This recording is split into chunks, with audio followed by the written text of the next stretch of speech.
My husband sent money to my in-laws using my earnings. However, he threw beer at me during a family gathering. When I told him I would stop sending remittances, he turned pale. But there were still more shocking events to come. The breaking point arrived when my mother-in-law laughed and my husband, Joseph, poured beer on me, calling me a parasite. I realized that I had reached my limit. It was a moment of intense humiliation that prompted my decision to seek divorce and independence. The room was filled with a heavy air of tension, mixed with the sour aroma of the beer now soaking my clothes. My mother-in-law's laughter resounded in my ears, sharp and mocking, while Joseph, with a crooked smile and eyes half closed by alcohol, held the empty bottle, proud of his despicable act. "Look at everyone. This is how parasites are disinfected," Joseph exclaimed with a voice exuding disdain, far from playful, a poisonous echo of contempt. There, in the middle of the room, under the gaze of Joseph's family, I found myself soaked, humiliated, but strangely lucid. It was at that precise moment when something inside me cracked, and a steely determination took its place. I looked Joseph straight in the eyes, holding his gaze defiantly. "You think this is funny, Joseph? You think it's fair to treat me like an object of your entertainment?" I told him, my voice surprisingly calm but heavy with unwavering resolve. Joseph blinked, clearly surprised by my reaction. For a moment, the noise in the room died down, and all I could hear was my heartbeat, loud and clear. "Mirabel, I was just joking. You don't have to take it so hard," Joseph stuttered, trying to reduce the seriousness of his act. "No, Joseph, enough. For years, I have tolerated your jokes, your disdain, and that of your family. But this has gone too far. I can no longer allow you to treat me this way," I retorted, my mother-in-law filling the room with a frozen smile on her face, trying to intervene. "Oh dear, don't be so dramatic. It's just a bit of fun," she said. "No, it's not," I firmly interrupted. "What just happened? It's not funny. It's cruel and humiliating, and it's made me realize something very important." I made a pause, taking a deep breath, knowing that what I was about to say would change my life forever. "Joseph, I want a divorce. I can no longer be part of this family that does nothing but belittle," I declared, each word spoken with crystal clear clarity. The silence that followed was deafening. For a moment, no one in the room dared to move or speak. Then, as if the spell had been broken, chaos broke out. "Divorce? You can't be serious," Joseph exclaimed, his voice now tinged with panic. "But I am, Joseph. Very seriously. I have already made my decision," I said, with a determination that surprised even myself. At that moment, I knew that I had crossed an irrevocable threshold. Despite the fear and uncertainty that awaited me, something inside me assured me that I had made the right decision. It was the beginning of my path to independence, a path full of challenges but also hope. I didn't know what the future would hold, but I was sure of one thing. I would never again allow myself to be treated as anything less than a human being worthy of respect and love. I am Mirabel Manzol, a 40-year-old woman balancing responsibilities in our family tea business with the tasks of a housewife, I thought, as I watched the dawn filter through the curtains of our small kitchen. My husband, dissatisfied with his job in a wholesale company, lives in the shadow of a faded dream. The light of dawn was just beginning to filter through the curtains of our small kitchen when I was already on my feet preparing breakfast. The tasks of a housewife never end, I thought, as the water for tea began to boil. But my life was not limited only to this. There was also our family's tea business, a tradition that I had helped build from a very young age. Joseph's voice was heard again from the entrance to the kitchen, his tone loaded with a mixture of resignation and mockery. "It is what we do best," he said. I did not respond, but his comment dampened my spirits. Ten's company was not only our livelihood. For me, it was a passion, a connection with a legacy that went back generations. Joseph sat at the table, fiddling with his cup without much interest. He would have preferred coffee, he muttered more to himself than to me. Same as for me. I looked at him, noticing the lines of frustration that time had etched on his face. "Could you try to see the positive side of things, Joseph?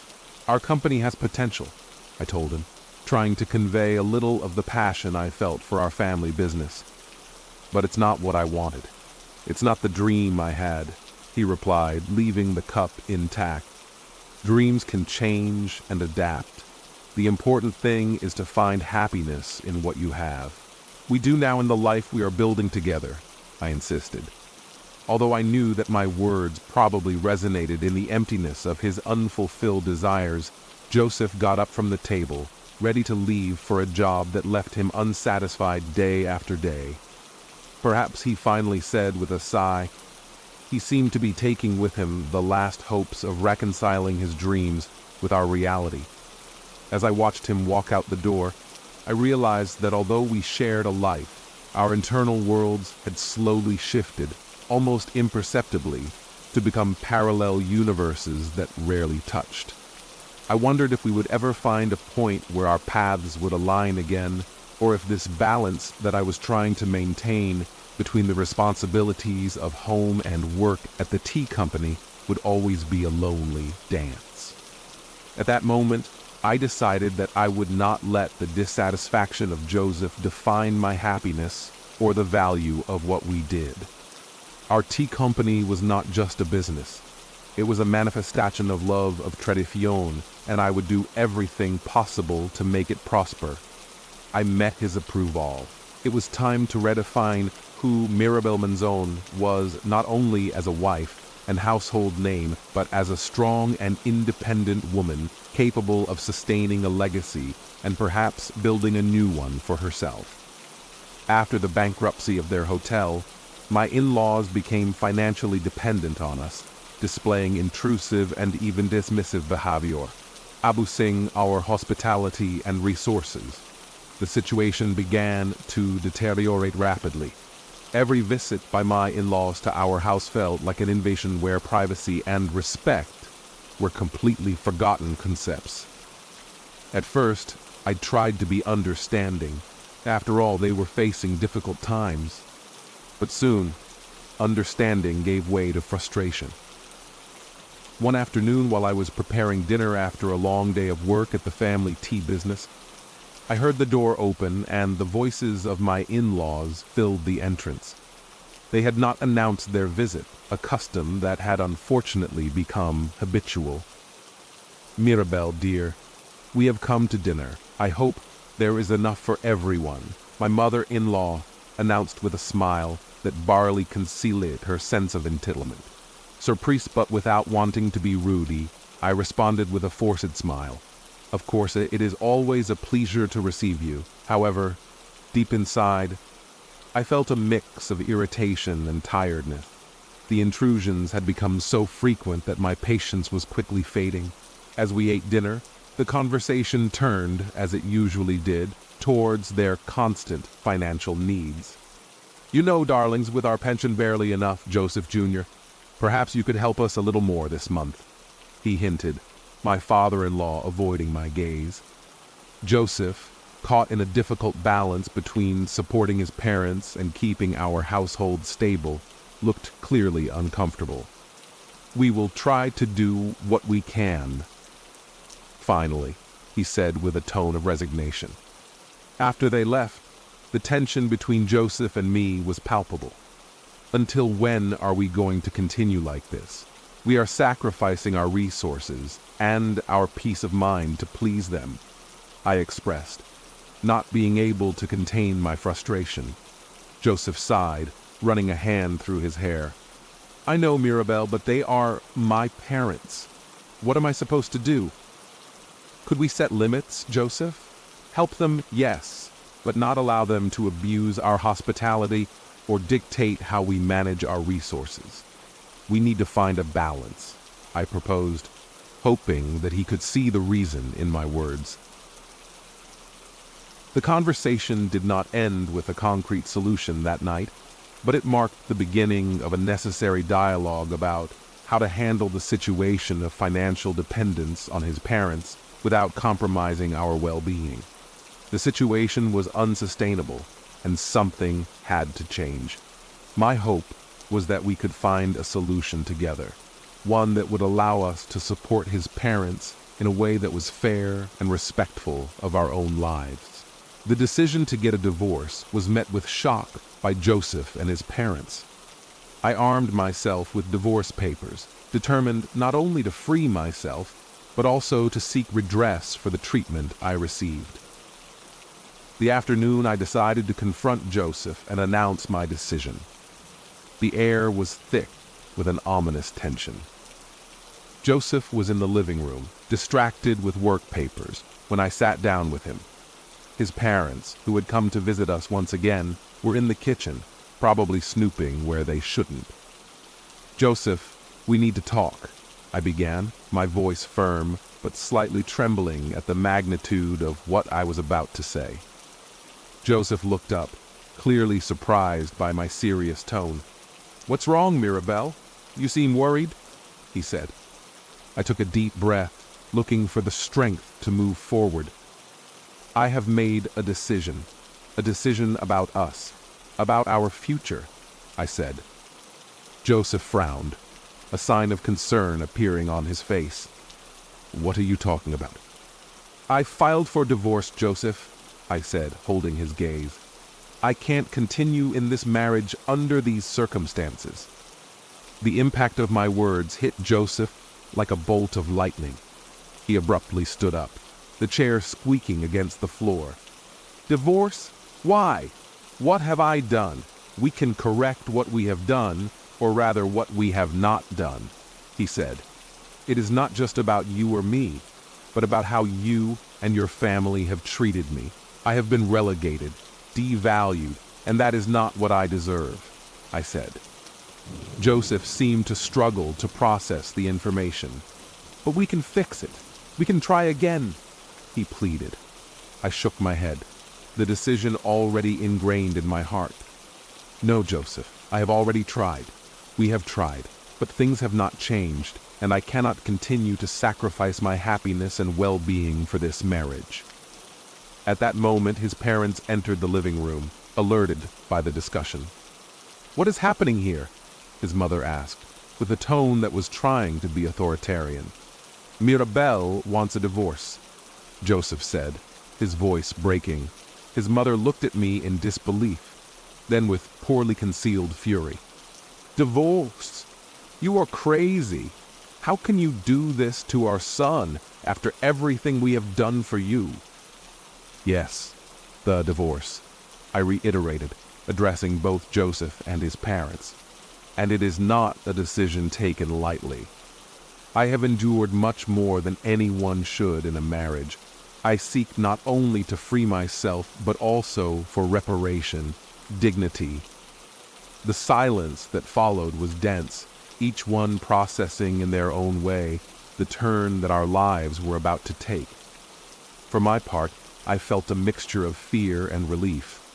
Despite the pain and uncertainty of the path that awaited me, I knew that I had made the right decision, a decision for me, for my value, and for my future.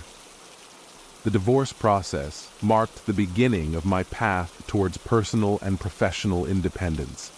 The accumulated experience and connections forged through the family tea company were crucial to establishing my own business. With the divorce papers finally in process, I sat one afternoon in the small study that I had set up as my personal space, surrounded by papers, notes, and my laptop. I reflected on the next steps to take. I knew that the road would not be easy, but I was determined to take advantage of this opportunity to rebuild my life. I then remembered all the times I had worked at the tea company, from selecting sheets to negotiating with suppliers and managing clients.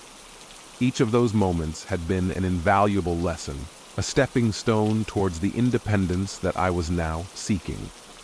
It was then that I decided to call Elena, a former colleague and friend that I had met at a tea fair.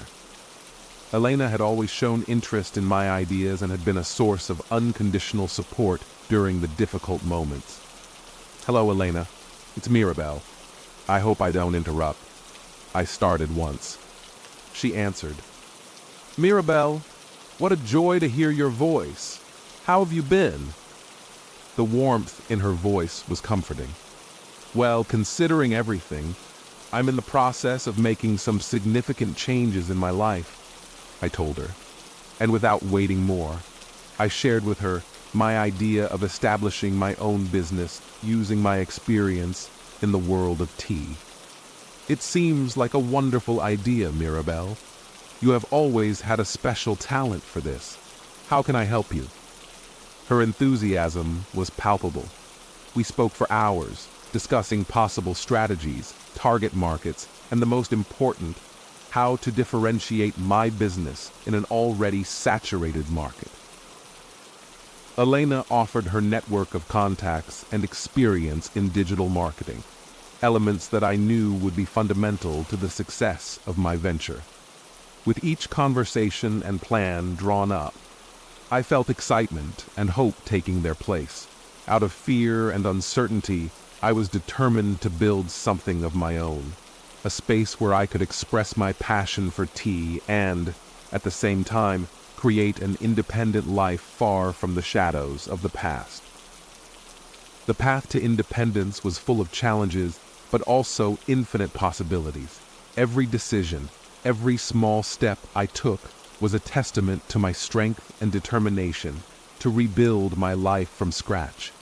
I knew it wouldn't be easy, but I also knew that for the first time in a long time, I was on the right path, a path that I had chosen myself. Joseph's divorce occurred abruptly and painfully. He tried to manipulate the situation in his favor, believing that he still had control over the financial resources he took for granted. However, reality hit him hard when he discovered that those resources were no longer at his disposal. One day, I received an unexpected call from Joseph. His voice sounded tense, almost desperate, a marked difference from the authoritative tone that Mirabelle usually used. "We need to talk," he began, without the usual preambles. "It's about finances, about the money that you used to handle." Keeping calm in a conversation that promised to be complicated, I replied, "Joseph, we have already established the terms during the divorce. I'm not sure what you want to talk about." There was a pause, and I could imagine him frowning, searching for the right words. "It's just that I don't have access to money. I thought it was a temporary error, but there is no error, Joseph. The divorce agreements were clear. The financial resources that you thought were guaranteed are now distributed equally, as stipulated."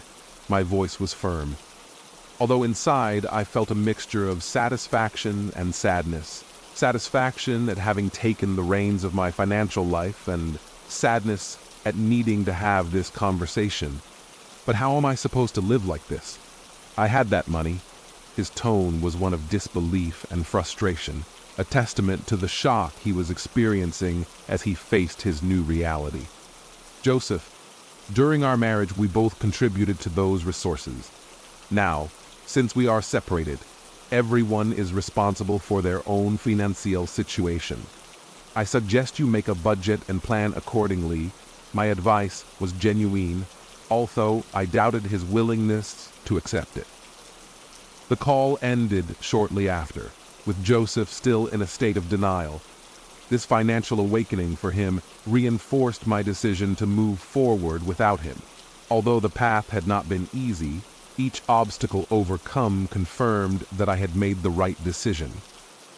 Independence, both emotional and financial, was my new reality, and I was determined to embrace it fully after freeing myself from the unhappy marriage.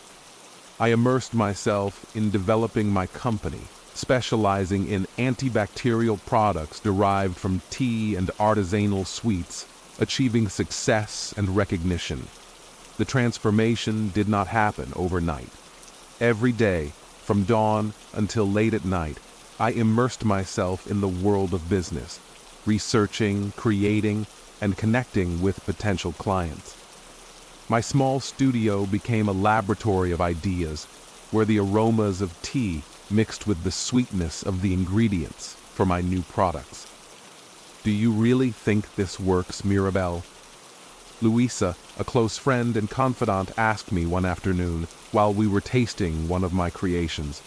I looked at the samples on our table, each one carefully labeled and presented. It has to work, I responded with a mix of determination and hope. I have put my all into this, and I sincerely believe in the potential of these products. Louisa nodded, her expression softened. I believe you. And this, she said, pointing to a sweet tea I had just tried. It's absolutely delicious. You have something unique here. Inspired by her support, I intensified my efforts. The long hours of work began to pay off when I received my first large order from a local chain of interested gift shops. At my artisan suites, we are impressed with the quality and originality of your products, the purchasing manager told me during our meeting. We believe they will be a hit with our customers. With each new customer and each positive piece of feedback, my confidence grew. Not only was I building a business, but eventually interest in my antibacterial products derived from the antibacterial benefits is exactly what our customers are looking for now, commented a new distributor during a call. The journey was not easy, and there were moments of doubt and fear. However, each challenge taught me a valuable lesson. Each failure was a step toward success. My vision of a company based on a passion for tea and the desire to offer genuine and beneficial products was becoming a reality. Mirabelle, your story is an inspiration. A journalist told me during an interview for an article about local entrepreneurs. You have managed to turn difficult moments into opportunities for growth and success. Reflecting on my journey, I realized that beyond business success, I had found my voice and my path.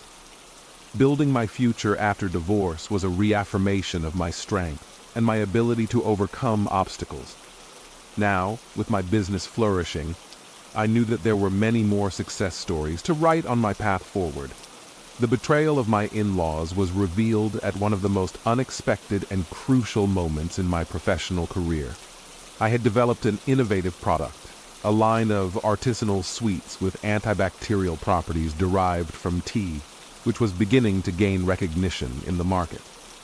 My surprise was enormous when I discovered that my in-laws were trying to fraudulently appropriate the rights to this product. It all started when I received a call from a well-known intellectual property lawyer. Good afternoon, you are Mirabelle Manson. I understand that you are the creator of Tea Correct's antibacterial sweets, she asked in a serious and formal voice. Yes, that's me. How can I help you? I answered, intrigued. You see, I have been contacted by a couple of individuals who claim to be the true inventors of that product. They allege that you are infringing their intellectual property rights, the lawyer explained. My heart stopped for a moment. How is it possible? I developed that product from scratch in my kitchen, experimenting with different tea infusions. After several exchanges of documents and tests, it became clear that the individuals were none other than my in-laws, who were trying to register the patent in their name by falsely denying that the original idea had been mine and that. I had simply carried it out. Furious but determined, I met with my own lawyer.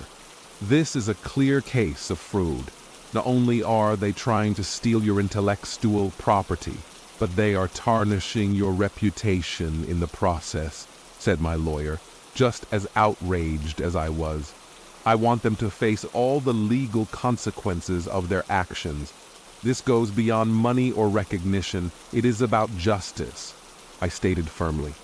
The legal process was long and exhausting. There were moments when I doubted whether it was worth continuing to move forward, but I remembered the sleepless nights working on my product, the passion and love that I had put into every detail. I could not allow them to take ownership of my effort and dedication without finally fighting. Justice prevailed. My in-laws were found guilty of fraud and ordered to pay significant compensation in addition to legal costs. Although this episode left a scar on my heart, it also strengthened my determination to move forward and succeed not only as a businesswoman, but as a person. Mirabelle, you have shown admirable strength and integrity, my lawyer told me at the end of the process. Not only have you protected your creation, but you have set an important precedent for other entrepreneurs. Cutting all ties with my in-laws was a difficult but necessary decision. From that moment on, I knew that my path would be full of challenges, but also victories. With each step, I moved further away from the shadow of his betrayal, walking towards a bright future that I myself was building. With my company flourishing and consolidated in the market, I was finally able to look away from the conflicts of the past and focus on what really mattered, my personal and professional growth. Each day represented a new opportunity to learn, grow, and explore new horizons.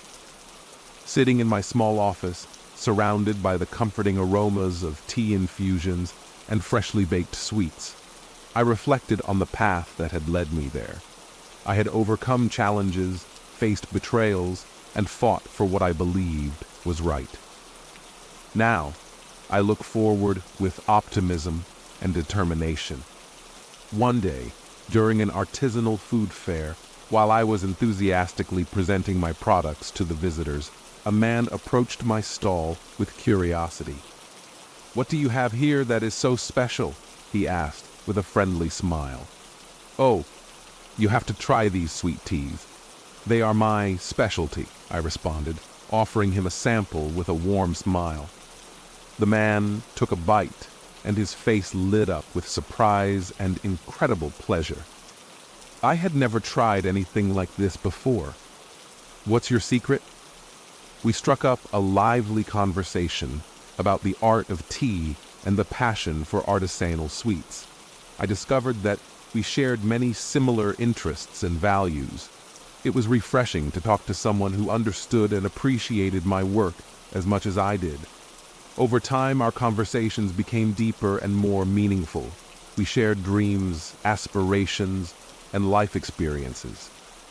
I felt connected in a way I had not experienced in a long time. One day, as we walked together through a quiet tea garden, the man tenderly took my hand and looked at me. In Mirabelle's eyes, "Since I met you, I knew you were special. You are an incredibly strong, talented, and beautiful woman. I would love to have the opportunity to get to know you better and explore what the future holds between us together." My heart is filled with excitement and anticipation. After everything that had happened in the past, I finally felt like I was on the path to a new and exciting stage of my life. With a radiant smile, I responded, "I would love to," and together, we walked into the future, ready to face any challenge that came our way, but this time together, with mutual support and the love that would strengthen us every step of the way. If you liked this story, please leave a comment and subscribe to the channel. This other video that appears on the screen will probably move you.